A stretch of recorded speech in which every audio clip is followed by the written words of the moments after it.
Right. Today we are going to talk about the compounds of D block elements. In the previous video, we discussed about the properties of D block elements. Under that, we learned about the special properties of D block elements, and we compare it with the S block elements or S block metals. I think you can remember those ones. For example, if you take electronegativities of D block elements are relatively higher than S block element. Why? Because it has higher nuclear charge.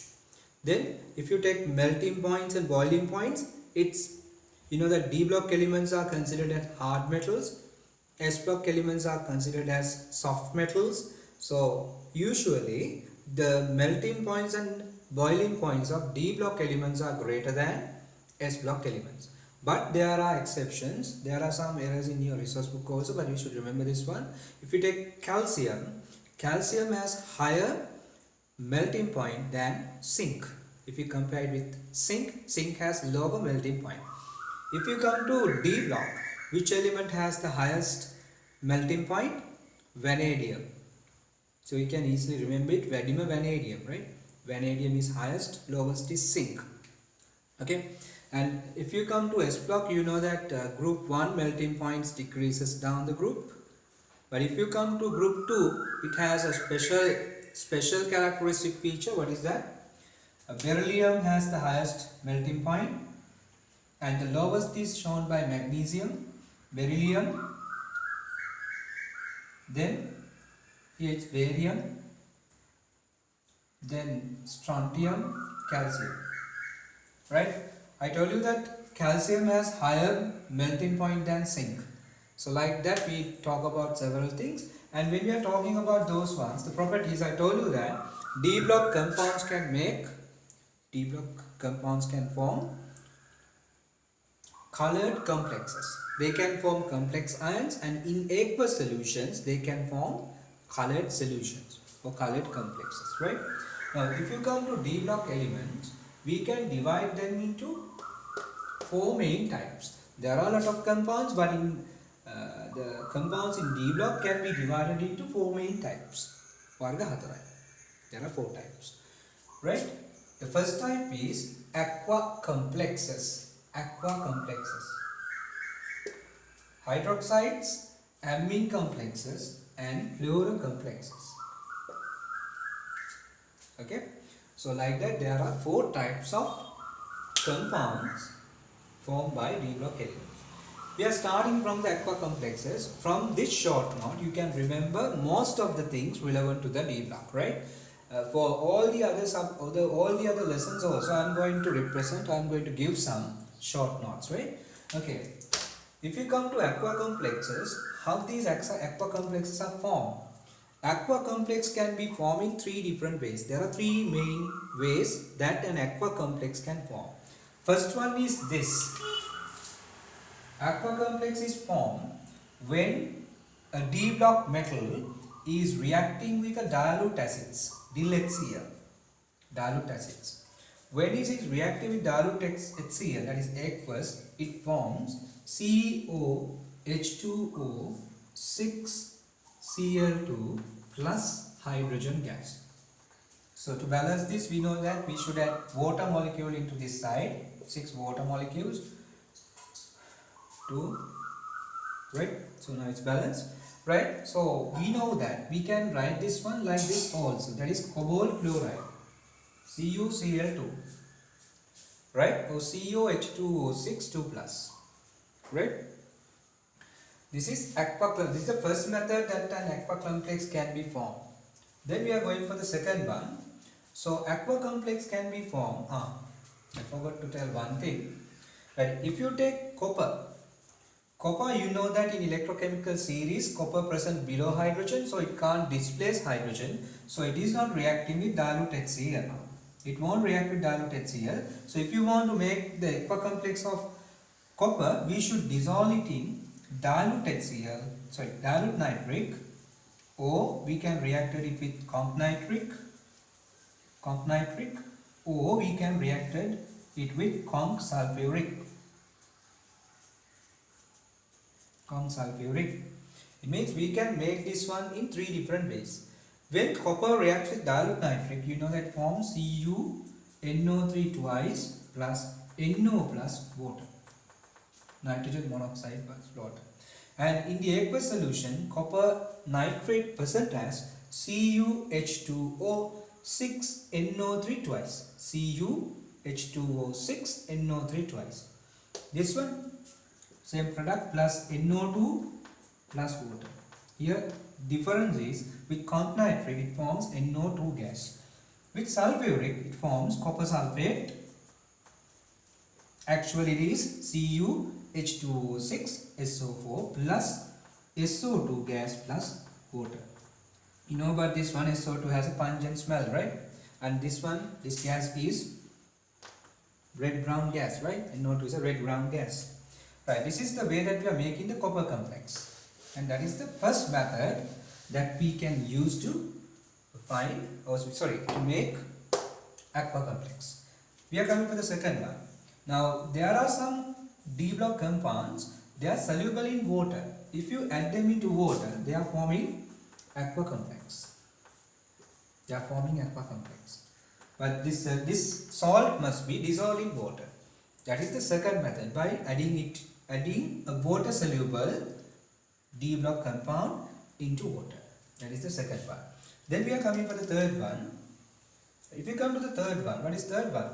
For example, copper sulfate solid, D block solid can be reacted with a dilute acid like HCl.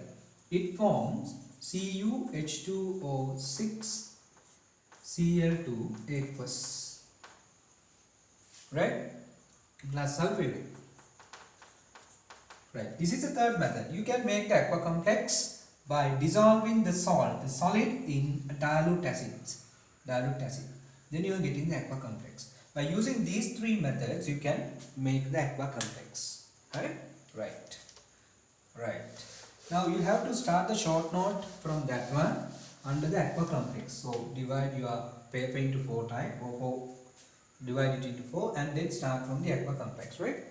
Right, now if you take an aqua complex, you know that it's always hexa complex. What do you mean by hexa complex? For example, copper 2 plus, it's always, when it is making the aqua complex, it always connects with 6 water molecules like this. These 4 in the same plane and these 2 goes to a different plane, and the shape is octahedral. Shape is octahedral, right? If you take an aqueous complex of D block element, it must be a hexa complex and it should be, its shape must be octahedral. Should be octahedral. And if you take this bond, we know that this is a dative bond.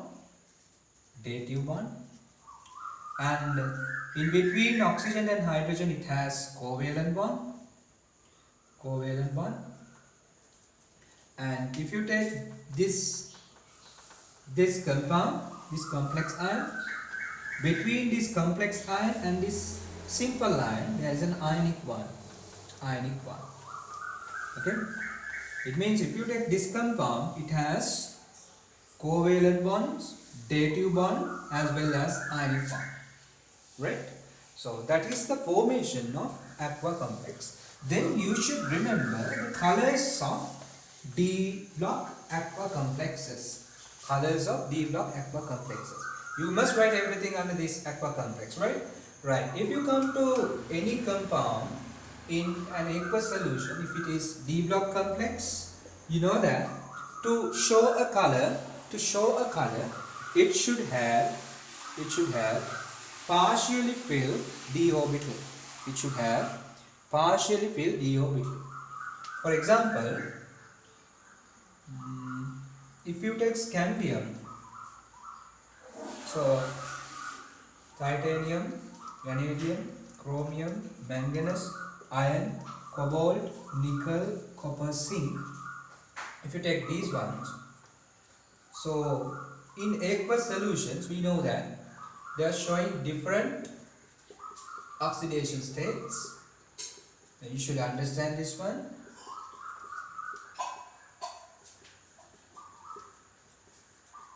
After Fe it can form +3, then after that cobalt 2 plus, nickel 2 plus, copper 2 plus, copper plus 1 and zinc 2 plus 1. These are the ions that they can form in an aqueous solution. Okay, in an aqueous solution. Right, if you come to scandium 3 plus, you know that. So this has D0 configuration. Titanium 4 plus D0 configuration. Copper plus D10. Zinc 2 plus D10. So you can see that here the shells are completely filled. Here it is not filled. So if you take scandium 3 plus, titanium 4 plus, copper plus and zinc 2 plus, we know that it is colorless. Mean we can start from this one, colorless ones, colorless. You should remember that now. If you take scandium, it is present as scandium H2O6 3 plus in an aqueous solution. If you take titanium 2 plus, it present as TiH2O6 2 plus, right? The colorless one, scandium 3 plus, Ti4 plus, and then copper plus, and then zinc 2 plus. So cadmium 2 plus and silver plus, they are not in this series, but they are also colorless in an aqueous solution. Okay, right, those are colorless ones. Then violet or purple, which ones? We can start from this one, titanium 3 plus, V2 plus, Cr3 plus and Mn3 plus. Okay, if you take these four, that's violet or purple. Ti3 plus, V2 plus, Cr3 plus and Mn3 plus. Right? You should remember this one. Cr3 plus is violet in an aqueous solution, but in an acidic medium it is green in color. Right? You know that in an acidic medium, dichromate, it is orange in color. It turns to Cr3 plus. So Cr3 plus forms a different complex, so it is green in that solution. Okay, I don't confuse that, right? That is in acidic medium, and that is violet. Then we are coming for green color complexes, right? Remember Ti2 plus, V3 plus, then Fe2 plus, nickel 2 plus. If you take those ones, Ti2 plus, V3 plus, nickel 2 plus and Fe2 plus, it is green in aqueous solutions. Aqua complex is green. Okay, aqua complex is green. Now then we are coming for chromium, the blue ones, these two, chromium 2 plus and copper 2 plus. If you take those two, right, chromium 2 plus and copper 2 plus, that is blue in color. Then Mn2 plus and cobalt 2 plus remains, that's pink in color. That's pink. That's pink in color. That's not red, huh? That's pink in color. That's cobalt 2 plus and Mn2 plus. And you know that this is present as COH2O6 2 plus, MnH2O6 2 plus. Sometimes in some solutions Mn2 plus is present as colorless solutions. The reason is actually it is not, it is light pink, right? Actually it's light pink, but it can be seen as colorless. Okay, right, that's pink.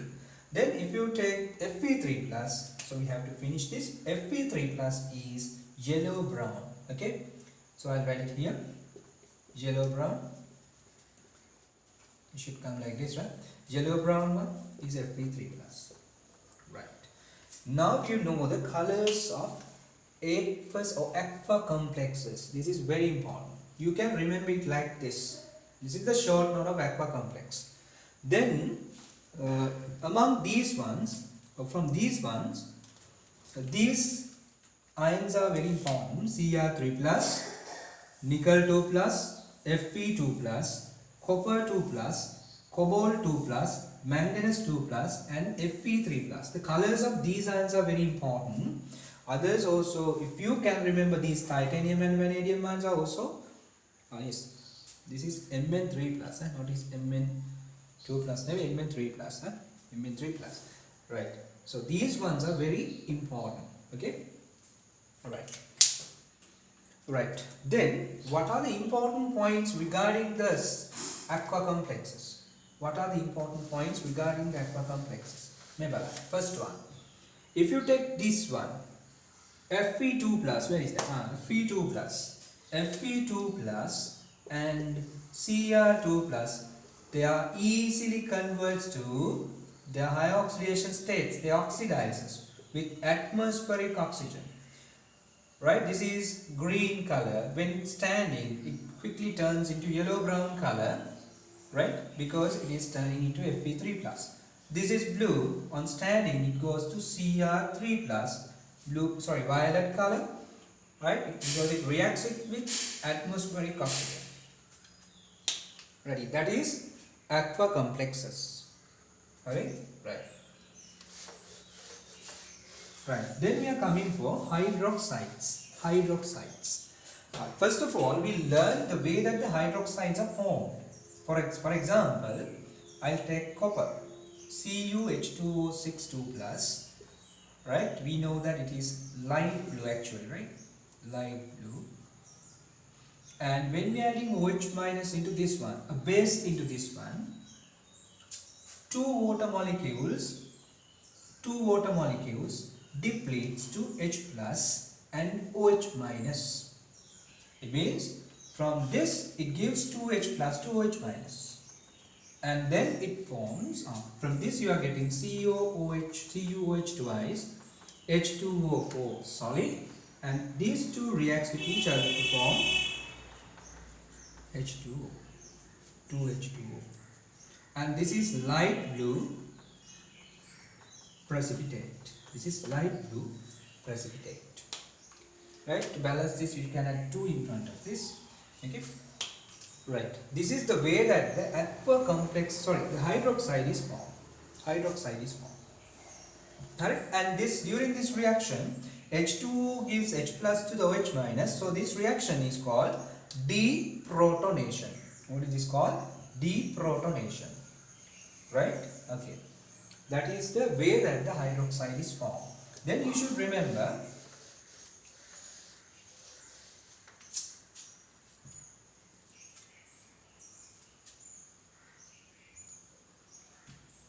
the colors of hydroxides. We can start from chromium hydroxide, chromium, manganese, iron has 2 hydroxides, cobalt, nickel, copper, zinc, cadmium, and silver. Silver won't form its hydroxide because it's unstable. It forms the oxide Ag2O. It doesn't have a hydroxide, right? Right. If you take the colors of these ones, this is, you know that this is blue-green or green, and this is white or cream color, and FeOH twice is dirty green or green, and FeOH thrice is red brown. Right? What do you think about the cobalt hydroxide? Cobalt hydroxide is pink. Right? When we are forming cobalt hydroxide from cobalt 2 plus, the pink colored solution turns into blue first. What is that? That is COOH H2O5 plus. This is not a hydroxide, this is hydroxo complex. It is also a solid and it is blue in color. It's very important. Then nickel hydroxide is green. Copper is blue, light blue precipitate, and zinc and these two must be white. We can easily remember the colors of zinc. If it is a solid, most of the time it is white in color, but you know that heated zinc oxides, when the zinc oxide is heated, it turns to yellow color. It's a different one. And if you take aqueous solutions of zinc, it must be colorless, right? Cadmium is also present below zinc, so it has the characteristics of zinc. So if you take cadmium hydroxide, that's also white. But cadmium can form colored compounds like cadmium sulfide. Cadmium sulfide is yellow, right? Then silver oxide is brown color one. It's a brown color one, right? Right. These are the hydroxides and their colors. You should remember all the colors. They are very important. Then you can stop the video, and if you want to write the note, you can write it later, right? Okay. Then we are coming for the special points relevant to the hydroxides. What are those? They are very important. If you take FeOH twice and MnOH twice, you know that this is dirty brown, dirty green, and this is white or whitish yellow. Sometimes they are giving it as whitish yellow. No, yellowish white. Yellowish white. White color is prominent, right? Yellowish white. Right. If it is exposed to the atmospheric oxygen, it quickly turns into FeOH thrice. Red brown. Dirty green is turning into red brown. It's a solid. Both are solids. Right? It means when on standing, this dirty green precipitate turns into red brown. They are giving questions, right? Right? They are giving questions. They are saying that a particular hydroxide or particular compound is turning into red brown on standing from dirty green to red brown. What is that? That is FeOH twice. Then this one. You know that this is white color solid. When on standing, it goes to MnO2 dark brown solid when it is exposed to atmospheric oxygen. You can see that it's oxidized. It's oxidized. That is the first point, right? FeOH twice and MnOH twice goes to these two respectively on standing. Right, this is dark brown. Dark brown. Right, that is the first point. This is the first point, right? Right, next one. Some of those hydroxides dissolve in excess NaOH or strong bases with strong bases. For example, if you take these hydroxides, chromium hydroxide, it's a green color hydroxide, you know that, blue green, right? Then zinc hydroxide, solid, cadmium hydroxide,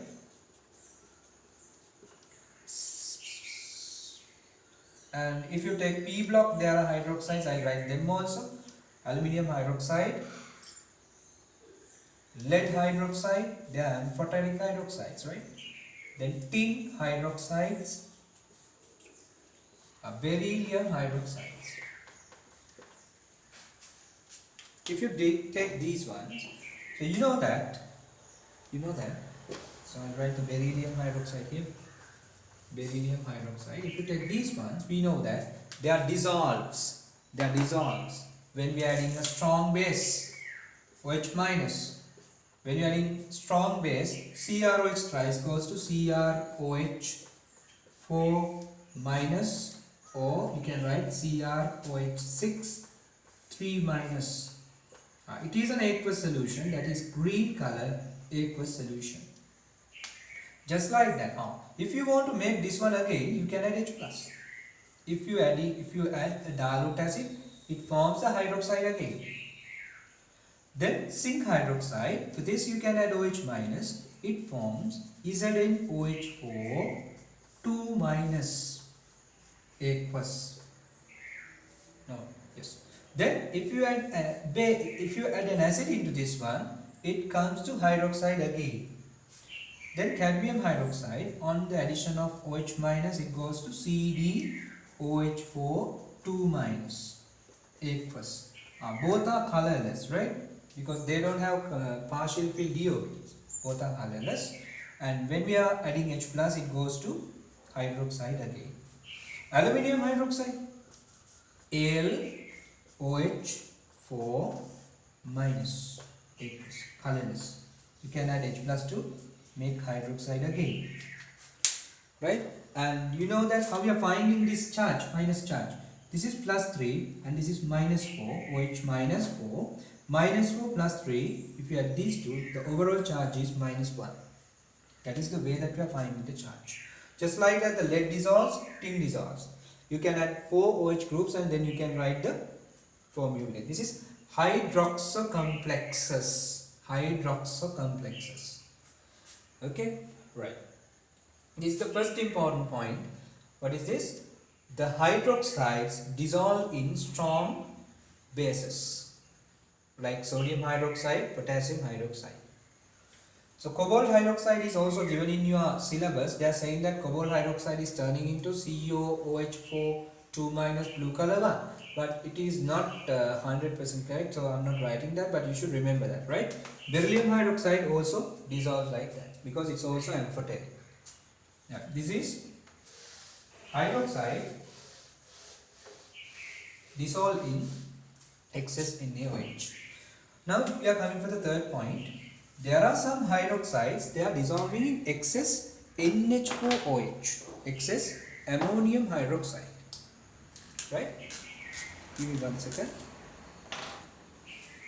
Right? So what are the hydroxides dissolving in excess NH4OH, ammonium hydroxides? The hydroxides of these ones, chromium, then after cobalt, nickel, copper, zinc, cadmium and silver oxide. Silver oxide, right? So they are dissolved in excess NH4OH. Again, hydroxides of chromium.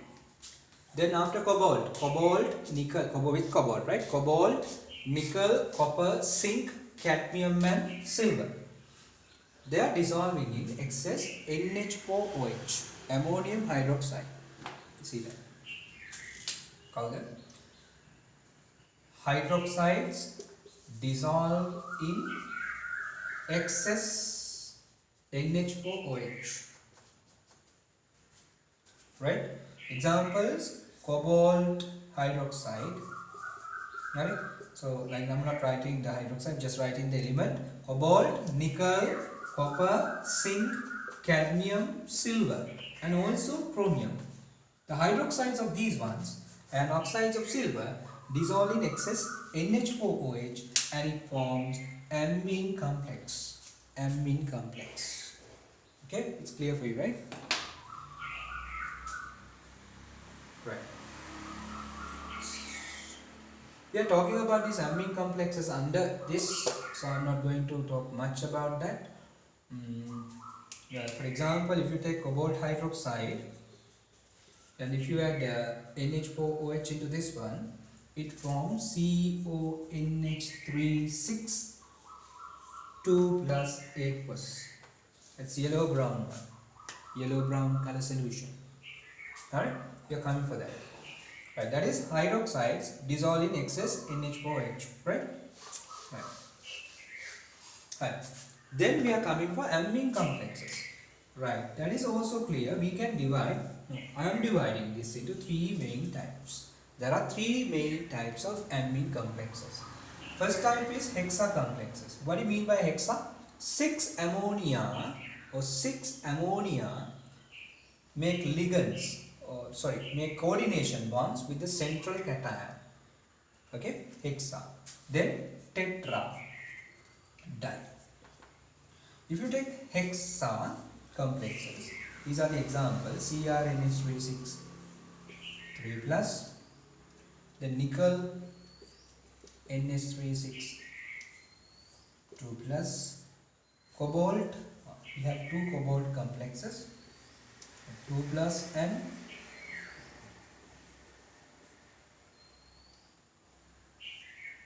three plus. Tetra complexes can be divided into two types: square planar and tetrahedral. Hexa complexes are always octahedral, right? Octahedral. Colors: this is blue violet, this one dark or deep blue. This one yellow brown, this is brownish red. Okay, or in the previous syllabus, no, this is brownish red, right? Square planar. If you take square planar complex, So we have one, that is CuNH3 2 plus, and the color of this one is deep blue. Deep blue. Tetrahedral. So we have two examples, ZnNH3 2 plus and CdNH3 2 plus. This is tetrahedral in shape. Then dicomplexes. It means two amine groups combined, AgNH3 twice plus and CdNH3 twice plus. So both are colorless. colorless. Both are colorless and the shape is linear. Right. These are amine complexes. And what are the important points of amine complexes? If you take this one, cobalt NH3 2 plus, it quickly turns into cobalt 3 plus or cobalt NH3 3 plus with atmospheric oxygen. So if you add hydrogen peroxide, also it turns into this one. Okay? Right. This is amine complexes. It's very important. Okay? I'm going to erase this. Right. Then we are coming for chlorocomplexes. Chlorocomplexes are made by adding, for example, CuH2O6 2 plus. This is aqua complex. For this we can add conc acid, conc HCl. It forms CuCl4 2 minus 8 plus. This is the chlorocomplex. By adding conc HCl to an aqua complex, you can make CuCl4 2 minus or this chlorocomplex. Right. If you come to chlorocomplex, you should remember these ones: NiCl4 2 minus, CuCl4 2 minus, then MnCl4 2 minus, CrCl4 minus, FeCl4 minus. You should remember these ones. Chromium, manganese, nickel and cobalt is also important. CuCl4 2 minus. Right. You should remember the colors of these ones. Nickel and these two is yellow brown. Both are yellow brown. And this one is yellow green. Or greenish yellow. This one blue violet. FeCl4 minus is yellow and this is deep blue or dark blue. You should remember these ones, very important. Right. Now you have an idea about the basic compounds: aqua, hydroxides, amine and chlorocomplexes. Alright. Then we are coming for some reagents. Right. There are some reagents. They are very important to identify the cations specifically. For example, DMG. What is DMG? Dimethylglycine. So dimethylglycine can be used to identify nickel 2 plus and palladium. Palladium is not in the syllabus, so nickel 2 plus forms a red precipitate with dimethylglycine. In the class we learnt about these reactions also. So the product or the dimethyl nickel complex is written like this. Okay. That is red precipitate, red solid. Right? Another important reagent is potassium thiocyanate, that is reacting with Fe3 plus and forms blood red solution or dark red solution. Blood red or dark red solution. Next one, K3FeCN6. What is that? With Fe2 plus. K4FeCN6 with Fe3 plus. Okay. What is this? This is potassium. We check that. If you take this one, this is plus 3, this is minus 6, so this is plus 3. Potassium ferricyanide. Ferri is used to detect Fe2 plus. It forms Prussian blue precipitate with this. And K4FeCN6, that is potassium ferrocyanide, reacts with Fe3 plus. This is ferro, why? It is Fe2 plus. Ferrous. Ferrocyanide. It forms turnable blue solid.